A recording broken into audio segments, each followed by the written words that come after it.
Looks like we've got a good amount of people logged in here, so we'll go ahead and get started. Thanks again for joining us today, everyone, in our webinar, What's New in Liferay DXP. I am Megan Souza, Marketing Manager here with Done Solutions Group. Before we get started today, I would like to go over a few items.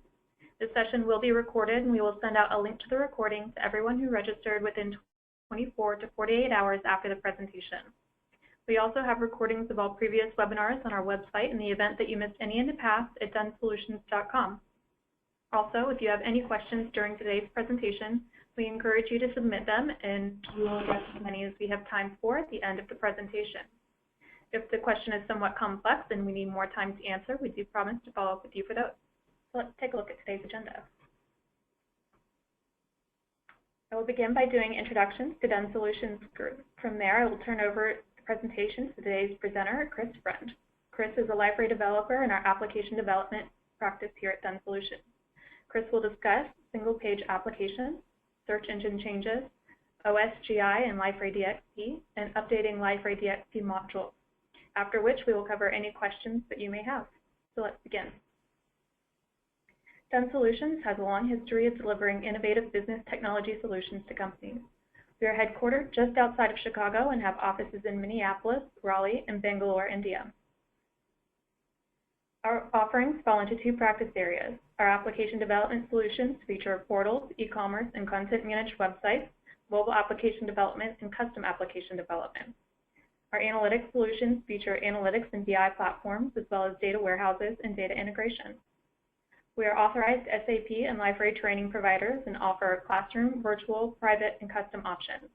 We believe training is important because once we deliver a solution, we want to make sure that those who need it know how to use it and maintain it. Our clients, some of which are included here, are a combination of Fortune 500, mid-market companies, government agencies, and nonprofits across all verticals. About 80% of our business are commercial clients, and 20% are nonprofit and government. We maintain strong partnerships with top technology companies in order to offer our clients the most innovative solutions available today. Our SEO solutions offer initial services to get companies up and running in their initiatives, including competitor research and search domain audits, among others. We also offer ongoing SEO services to help companies maintain a strong presence with services including site architecture and digital content optimization, among others. Done Solutions delivers portal solutions using a variety of products, including Liferay and Microsoft. We provide a full range of portal services from architecture to graphic design to responsive themes, which we've seen a lot of this year, and of course, custom portal development and integrations of portals with backend systems. We can also provide performance testing and tuning of portal implementations and help resource augmentation for your project. In other words, we can help you complete a development project, and we have the ability to do so onshore or with our global delivery model. We are Platinum Liferay Services partners, one of the first in Liferay's partner program beginning in 2005. We are certified in Liferay Training Partner, one of only 3 certified in the U.S. We help companies maximize their Liferay investments through private and customized training programs. Thank you for allowing me to introduce you to Done Solutions. I will now hand over the presentation to Chris. Welcome, Chris. Hello. All right. There we go. So today I'm going to be showing you the features. So today I'm going to be showing you all the new features within Liferay that you can see in Liferay 7 or Liferay DXP. So the first thing I want to cover is single-page applications. So one of the great things about Liferay DXP is that we're going to have single-page applications, all out-of-box Liferay applications spot. And this is great because on the side, as you can see, they did a comparison between portlets, and you can see that the response times and the data sent between them is significantly decreased, which is awesome. So some things to know.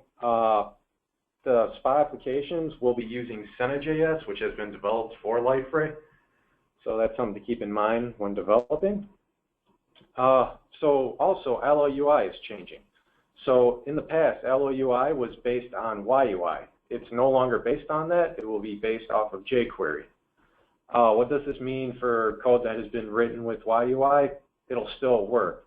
LOUI 3 will still be bundled with all new Liferay DXP portals, so it's going to work. And if you already have been using jQuery, don't worry, it'll still work as well. Lexicon. So in the past, when you're developing themes, things like that, the look and feel, it's been mainly Bootstrap. Well, now Liferay has their own styling as well, and it's called Lexicon. And so what's great is you now have the option to go pure Bootstrap or pure Lexicon, and all out-of-box Liferay portlets will be using this new styling.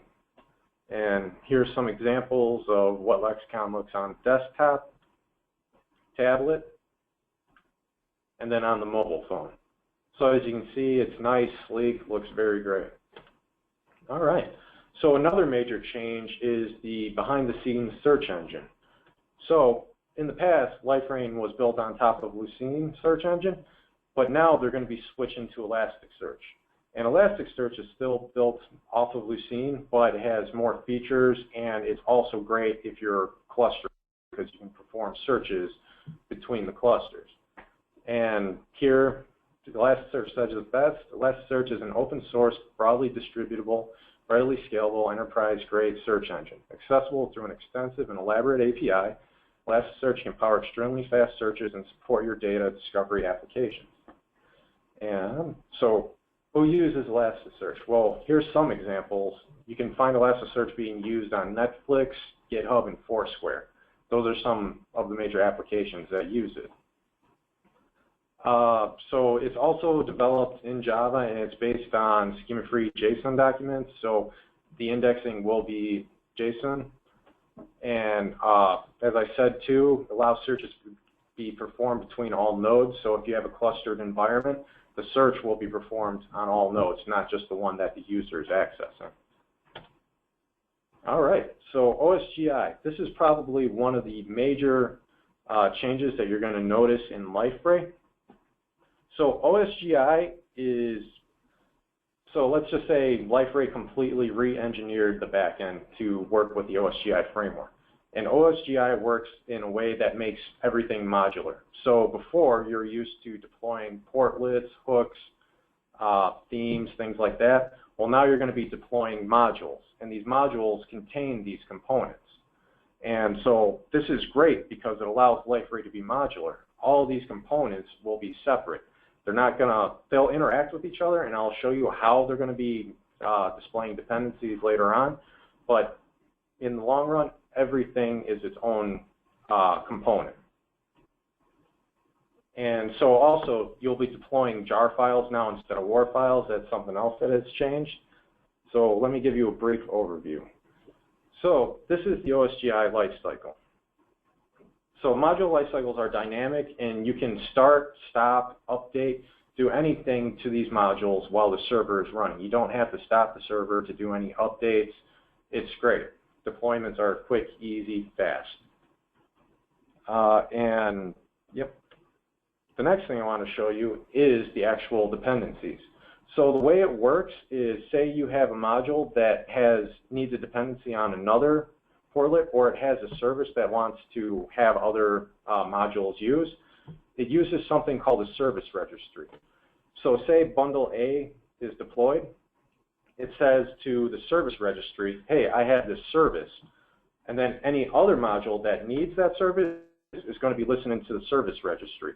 So once the service registry knows that this service is available, it will be able to push that service to the bundles that are listening for it. And this is great because you can now, you won't get any more like class not found errors. You have to code it so that, you know, it's looking for the modules. It's a little more work, but it's great in the long run. So Blade CLI is the tool used and created by Liferay for us to create modules. They have given samples, so if you needed to create a module for a hook, for any kind of application, any kind of service builder, they've already created the templates, and you go here, you can get the template, and it gives you a great starting point. It's also based on Gradle, so they're not using Maven or Ant. The preferred build is Gradle. And as you can see here are some of the create, you can deploy, initialize, things like that. So updating Liferay. So now everything is modular, which is great because that makes updating super easy. So now since everything is separate, you no longer need to get a huge bundle like a service pack and deploy it to update everything at once. Since everything is separate, you can update the blogs at one time, you can update anything. And you don't have to stop the server, and you can choose whether or not you want to update specific things. So this is a great feature to have. All right. And there are also some breaking changes that if you want to see, Liferay is posting and keeping up with everything that's changed from 6.2 to 7.0. And we can send out this URL later to everybody who wants to take a look. But they are cataloging things that are changing, services, constants, calls, everything. So it's a great thing to look at if you are, in the future, going to be converting from 6.2 to 7.0. All right. So with that, I would like to show you a little demo of what Liferay 7 looks like. All right. So this is a vanilla out-of-the-box Liferay DXP portal. Let me sign in. And as you can see, everything's pretty fluid. You don't really see much loading due to single-page application. And there we go. Another nice feature, too, is within the theme, each one of these is its own component now. So if you don't want the search, the welcome, things like that, you can easily remove it from the theme without having to change the theme itself. All right, so let's go and see what's changed. One of the nice features right now is in Liferay, before, you would have to, if you wanted to do like a system change, you would have to make the changes in the portal ext and then restart the server. Well, Liferay went ahead and made sure that all those are configurable within the system settings. So you can now come in here, make your system changes, and you don't have to restart the server. They take hold right away, which is great. And so here we have like web experience management. We have collaboration, which is blogs, message boards, things like that. Productivity is dynamic data lists, any kind of workflow. And then platform is system level changes. So other two, you can actually set up your own changes that you would like to be portal-wide as well. It's something that you can add in here as well. The next thing I want to show you is, so there's also instance settings. So in this instance settings, you can set global configurations such as the portal name, things like that, identification, where your company is located, postal code, any kind of social links that you have. You can actually set what you would like for documents and media, like, stars, thumb. Everything is configurable within here, which is great. Miscellaneous, you can select available languages, everything like that. Another change I want to show you that has happened within Liferay 7 is something called the service access policy. So this is used if you have any services that you would like to expose for other third-party members. So before, Liferay only had 3 configurations in order to set it up. This is a fourth wall. So there's the IP permission layer, authorization verification layer, and then the user permission layer. And now this is a new layer. Here you have to specifically go in and add the service that you want to be accessible through this portal. It's just another security feature, another layer that has been added. All right. Next, I would like to show you content changes. So in the past, when you wanted to create web content, you would have something called the WYSIWYG editor. Well, they got rid of the WYSIWYG editor.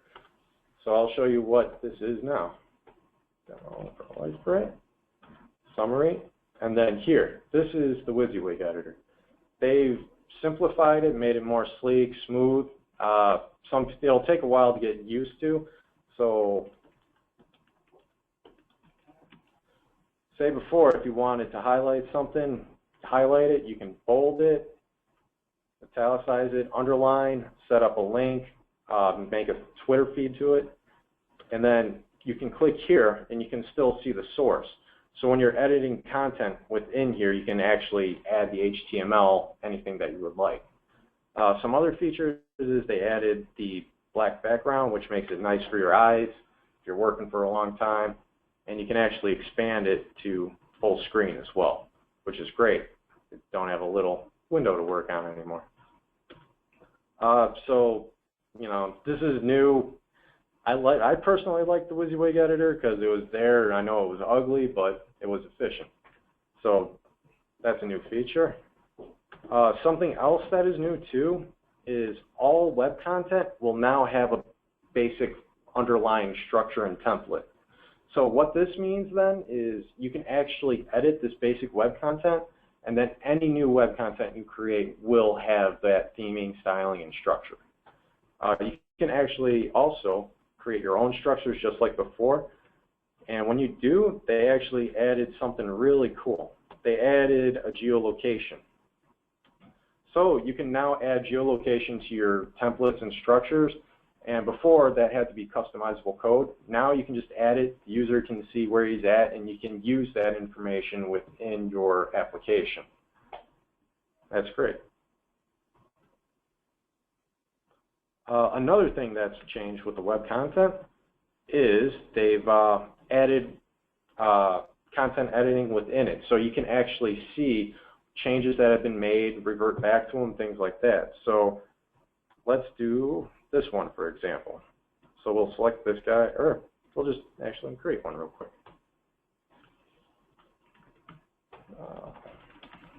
Test.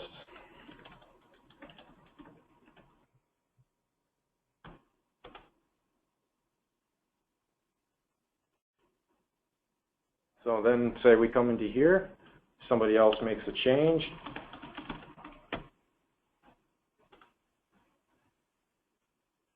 Publish, and then you can now go back, view the history, select what you like, and compare it to any other version. And from here, you can see that changes have been made. You can see this was the original, and then this is the change that was made in the version 1.1. This is great because now you can actually keep track of web content changes. Before, you could just see the history, know that a change was made, but now you can actually see the changes. All right, the next feature I would like to show you is forms. So this is a new portlet that's been added for out-of-the-box Liferay. Before, creating forms in Liferay was clunky. It was never very nice or fluid. Now they've added this, which is really nice feature. So you want to add a field. So let's select a text. Let's say first name. And you can actually add the helper text too. Make it required. So then here we can see our form. First name helper text. Now we can actually place it as well. So here we can see your first name. Now we can add another neat field.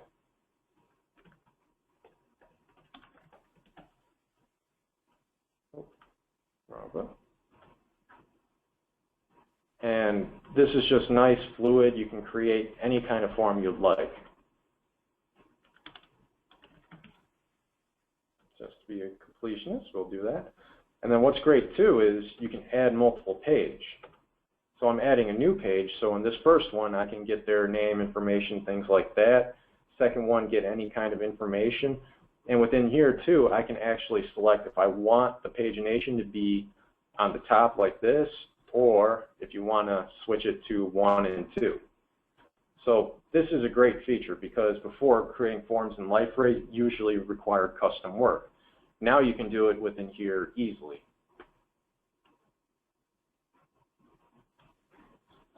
And then one of the last things I would like to show you is something that I think is really cool. Let me go back to the site.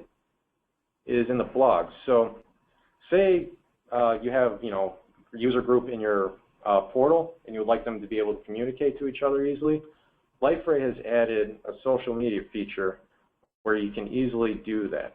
So simply add the @ and then you start typing. Oh, there we go. Hi @ done. Now, when this gets published, a notification is going to go to that user that their name has been mentioned in a blog, and it can also be used throughout the site. So it's a great way for your user base to communicate with each other and use social media. Another new feature that they added too, which is awesome, is they have the drag and drop ability now to upload any images. So you don't have to go through a file system in order to add something. And that's pretty much all I'd like to show you. Those are some of the new features that I found very exciting within Liferay 7, and it's great. Fantastic. Thank you, Chris. That was a great presentation. Those are some really cool changes that are going on for us. If anyone has any questions now, please type those in and be happy to cover those for you. Otherwise, thank you all for joining us today. If you've got any questions in the future, please either reach out to Chris or you can reach out also to info@dunsolutions.com. Thank you guys and enjoy the rest of your day. We'll stay on the line for a few minutes to take any questions.